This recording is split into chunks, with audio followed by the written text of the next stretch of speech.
Paul George, he was going to be a focal point in this game. Ditto, Josh Smith off to free agency this summer. Interesting. This is a little bit of that two-man game we talk about with Horford and Josh. Well, they did a good job, and you can see Josh Smith kicking it out. Al Horford kicking out to Josh Smith, standstill jump shot. They got off to a really good start, the Atlanta Hawks, but what the Pacers did, they started to settle down, and you can see David West drawing the attention. You got to come down and double or dig it out. He threw it to George Hill, and he had a fantastic game. 18 points and also hit 3 threes. Strong start, yeah, 5 for 5.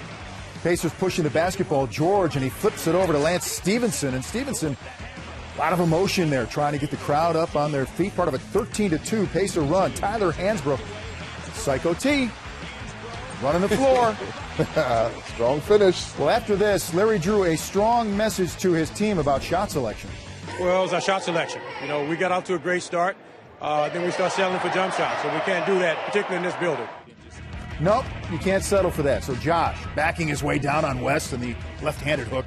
Well, they didn't shoot the basketball bad, but Coach Larry Drew talked about shot selection. He means they were just taking a lot of jump shots because they didn't get to the free throw line. They need more plays like this where they can score inside that paint. Yeah, Al had a dozen in the first half, but a quiet second half. And then George Hill continuing to shoot the ball well. He was 6 of 7 in the first half and 15 points for the Pacers.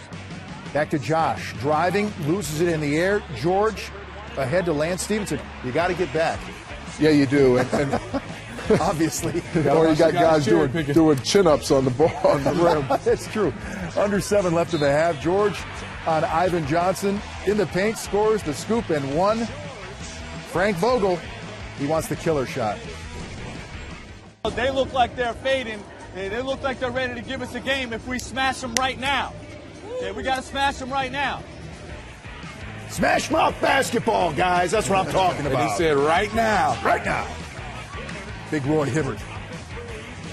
Inside, and then Paul George and Lance Stevenson showing up in this game. Well, Lance Stevenson has been a bright spot for the Indiana Pacers. We talk about Paul George, but Paul George moved to the 3, and Lance Stevenson has done a good job of playing the 2. And look at this move by Paul George. That's big time. We talked about the triple-double, the first since May of '98 when Mark Jackson had one against the Knicks. Oh! Now the Hawks shelving Mac. No. Paul George tracked that down. It's a la LeBron James chase down. Sure is. Slapping that off glass. But the Hawks scrapping back. Devin Harris, Deshaun Stevenson for 3. And now the lead is only 8 for homestanding Indiana. David West. Talk about smashing it. They tried to, working inside, guys all over the floor. Stevenson comes up with it, flip to West, and in. I thought the Pacers had more energy than the Hawks throughout the course of this game. David West went down with an ankle injury, came back. Psycho T got in there and continued to bring that energy. And Stevenson, a driving layup, 101-86 there, and the final 107-90. As we said, all 5 Pacer starters in double figures, led by Paul George, who had the triple-double, 23 points, 11 rebounds, and 12 assists.